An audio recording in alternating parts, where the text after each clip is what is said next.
ایران کا supreme leader آیت اللہ علی Khomeini قتل کر دیا گیا ہے۔ امریکہ اور اسرائیل نے مل کر ایران پر حملہ کر دیا ہے۔ تہران جل رہا ہے، میزائل گر رہے ہیں اور دنیا ایک نئے جنگ کے دہانے پر آ کھڑی ہے اس وقت۔ جو لوگ کہتے تھے کہ یہ جنگ نہیں ہوگی وہ غلط تھے۔ جو کہتے تھے کہ یہ سب صرف دھمکیاں ہیں وہ بھی غلط ثابت ہوئے۔ اب سوال یہ نہیں ہے کہ یہ جنگ کیوں ہوئی، سوال سب سے اہم یہ ہے کہ اب کیا ہوگا، آگے کیا ہوگا اور اس کا اثر پاکستان اور اس سارے خطے یعنی مڈل ایسٹ پہ کیا ہوگا۔ میں ہوں ستار کنگرانی اور آج میں آپ کو وہ باتیں بتاؤں گا جو بڑے بڑے چینلز نہیں بتاتے، جو سرکاری ترجمان نہیں کہتے اور جو اخبار کے سرخیوں کے پیچھے چھپے ہوتے ہیں۔ یہ صرف ایران کی جنگ نہیں ہے دوستو، یہ یاد رکھنا چاہیے۔ یہ ایک بہت بڑے منصوبے کا پہلا قدم ہے، ایک ایسا منصوبہ جو مشرق وسطیٰ کو جڑ سے بدلنا چاہتا ہے اور جس کی لپیٹیں پاکستان تک بھی پہنچیں گی۔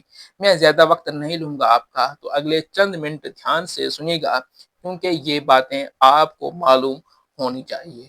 تو پہلے یہ سمجھتے ہیں کہ ہوا کیا ہے۔ امریکہ اور اسرائیل نے مل کر ایران پر میزائل حملے کر دیے ہیں، یہ تو آپ جانتے ہوں گے۔ تہران پر اور کئی شہروں پر اس وقت حملے کیے جا رہے ہیں۔ یہ کوئی چھوٹی سی جھڑپ نہیں تھی دوستو، یہ ایک پوری جنگ کا آغاز ہو چکا ہے اس وقت۔ اور جب اتنی بڑی طاقتیں آپس میں لڑتی ہیں تو آگ صرف انہی کے گھر تک محدود نہیں رہتی، پورے محلے پورے خطے کو اس کی گرمی محسوس کرنا پڑتی ہے۔ اب آپ سوچ رہے ہوں گے کہ یہ جنگ کیوں ہوئی۔ امریکہ اور اسرائیل کا سرکاری موقف یہ ہے دوستو کہ ایران ایک ایٹمی بم بنانے کی کوشش کر رہا تھا اور اسے روکنا ضروری ہے، لیکن یہاں ایک بہت دلچسپ بات ہے۔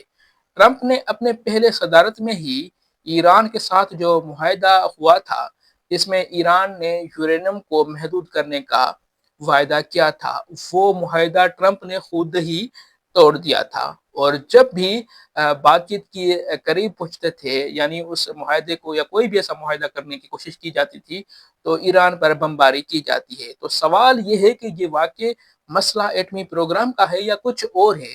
جو لوگ یہ جنگ دیکھ رہے ہیں، جو تجزیہ کار بیٹھے اس کو سمجھنے کی کوشش کر رہے ہیں، ان کی رائے کچھ اور ہے اس ایشو پہ۔ ان کا کہنا ہے کہ اصل مقصد ایران میں حکومت بدلنا ہے، یعنی رجیم چینج۔ ایران کی فوجی طاقت کو ختم کرنا ہے، اس کے میزائل تباہ کرنا ہے، اس کی بحریہ کو ڈبو دینا ہے اور پھر ایک ایسی حکومت لانا ہے جو اسرائیل سے دوستی کرے، جو امریکہ کے اشاروں پر چلے۔ ٹرمپ نے خود یہ الفاظ کہے ہیں۔ ایران کے میزائل پروگرام اور اس کی بحریہ کو تباہ کرنا ضروری ہے، یہ ٹرمپ اور امریکہ اس وقت سمجھ رہا ہے، خصوصی طور پر پینٹاگون اور اسرائیل جیسے طاقتیں۔ ایک آسٹریلوی ٹی وی چینل پر ایک دفاعی ماہر نے کہا ہے کہ ٹرمپ وہی بول رہا ہے جو اسرائیل چاہتا ہے، حرف بے حرف لفظ بے لفظ امریکہ وہی چاہتا ہے جو اسرائیل چاہ رہا ہے۔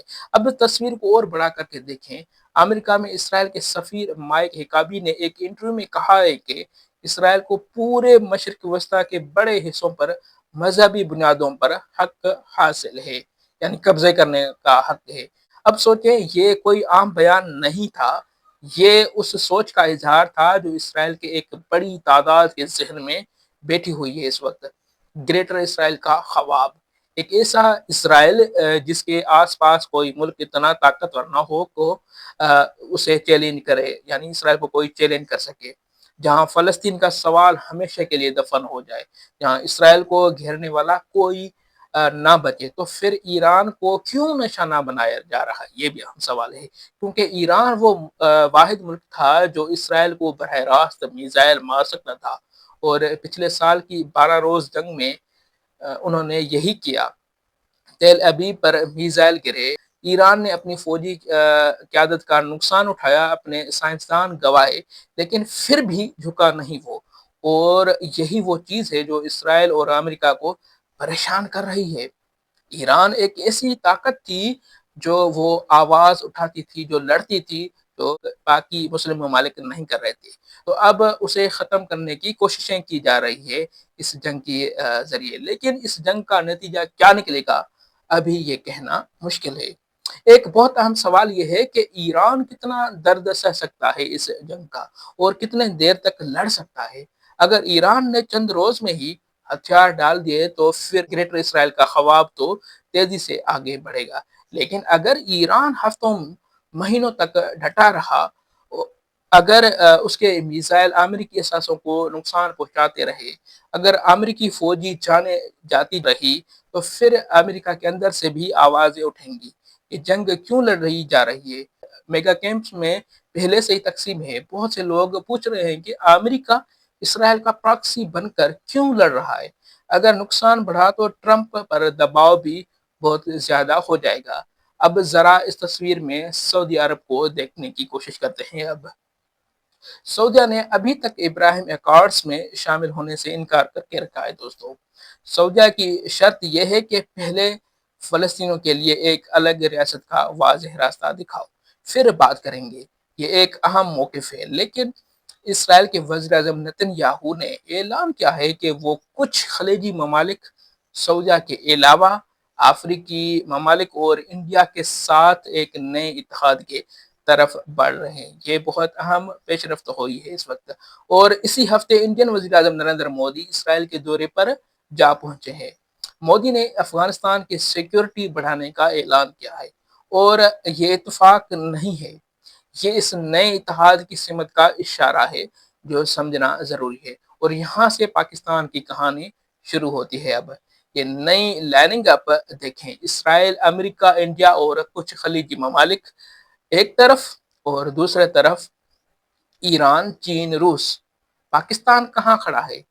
پاکستان کو ابھی بہت ٹھنڈے دماغ سے سوچنا پڑے گا، کیونکہ اگر انڈیا اس اتحاد میں گھرا ہوگا، اگر افغانستان میں انڈیا کی موجودگی بڑھے گی، تو پاکستان واقع دو محاذوں پر چیلنج کا سامنا کرے گا: مشرق میں انڈیا اور مغرب میں افغانستان سے آنے والے خطرات۔ اور یہاں ایران میں یہ صورتحال ہو رہی ہے۔ یہ کوئی سازشی تھوری نہیں ہے، یہ ایک ممکنہ جغرافی حقیقت ہے جو اس وقت بنتے نظر آ رہی ہے۔ اس لیے پاکستان کے لیے ضروری ہے کہ وہ اپنے ایٹمی اثاثوں اور میزائل صلاحیت کی حفاظت کو اور مضبوط کرے۔ یہ بات خوف پھیلانے کی نہیں ہے، یہ حقیقت ہے۔ اس وقت جب آپ کے پڑوس میں آگ لگے تو اپنے گھر کو محفوظ کرنا پڑتا ہے۔ پاکستان کو چین اور روس کے ساتھ اب اپنے دفاعی اور اقتصادی تعلقات کو مزید گہرے کرنے کی کوششیں کرنی پڑے گی۔ سی پیک جو پہلے سے ہی موجود ہے، اسے مزید فعال کرنا ہوگا۔ شنگھائی کوآپریشن آرگنائزیشن میں پاکستان کی بھرپور اس وقت شمولیت ضروری ہو چکی ہے۔ یہ جو اب اس وقت صورتحال ہو رہی ہے اس سارے خطے میں، یہ وقت خاموش رہنے کا نہیں ہے، بلکہ ہوشیار اور فعال سفارتکاری کا ہے اس وقت۔ لیکن ابھی واپس چلتے ہیں اس بڑی تصویر کی طرف۔ یہ جنگ، یہ اسرائیل اور امریکہ کے مشترکہ جنگ ہے۔ دراصل ایک نئی دنیا بنانے کی اس وقت کوششیں کی جا رہی ہیں امریکہ اور اسرائیل کی طرف سے۔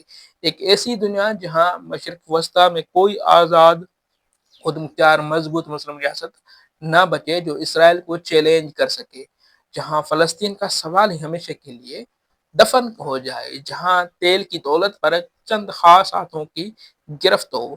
یہ بہت بڑا منصوبہ ہے، اور ایران اس منصوبے کی راہ میں سب سے بڑی رکاوٹ بنا ہوا تھا اس وقت تک۔ اب یہ رکاوٹ ہٹانے کی کوششیں کی جا رہی ہیں۔ امریکہ نے اپنے فوجی طاقت کا تقریباً 1/3 حصہ اس خطے میں جمع کر لیا ہے۔ تاریخ میں شاید پہلی بار ہے کہ اتنی بڑی امریکی طاقت ایک ساتھ ایک خطے میں ہو۔ امریکہ ہر سال اپنی فوج پر $1 ٹریلین سے زیادہ خرچ کرتا ہے۔ 1000 ارب ڈالر، یہ طاقت کا ایک ایسا پہاڑ ہے جس کے سامنے بہت کم ممالک ٹک سکتے ہیں۔ پھر بھی تاریخ نے ہمیشہ سکھایا ہے کہ طاقت اکیلے جنگیں نہیں جیتتی۔ ویتنام میں امریکہ کا ہار آپ کے سامنے ہے۔ افغانستان میں 20 سال لگے اس کو، اور وہ واپس چلا گیا۔ ایسے ہی جب کوئی قوم اپنی سرزمین پر اپنے وجود کی لڑائی لڑ رہی ہے تو وہ آسانی سے نہیں ہارتی۔ ایران کے لوگ جانتے ہیں کہ اس جنگ کا مطلب ان کی آزادی ہے یا غلامی ہے، اور ایسی لڑائی میں لوگ آخری دم تک ڈٹے رہتے ہیں۔ تو آگے کیا ہوگا؟ آنے والے چند دن بہت اہم ہوں گے۔ اگر ایران کی حکومت قائم رہی، اگر وہ جوابی حملے کرتا رہا، اگر خطے میں آگ پھیلتی رہی تو یہ جنگ ایک لمبی اور مہنگی لڑائی بن جائے گی، اور طویل جنگیں عموماً بڑی طاقتوں کے لیے بھی مہنگی پڑتی ہیں، سیاسی طور پر بھی، معاشی طور پر بھی، اور انسانی جانوں کے لحاظ سے بھی۔ لیکن اگر ایران چند روز سے ٹوٹ گیا، اگر اس کی قیادت بکھر گئی، تو پھر مشرق وسطیٰ ایک نئی شکل اختیار کر لے گا، اور وہ شکل ہمارے حق میں نہیں ہوگی۔ یہ لمحہ پاکستان کے لیے بھی بیداری کا لمحہ ہے۔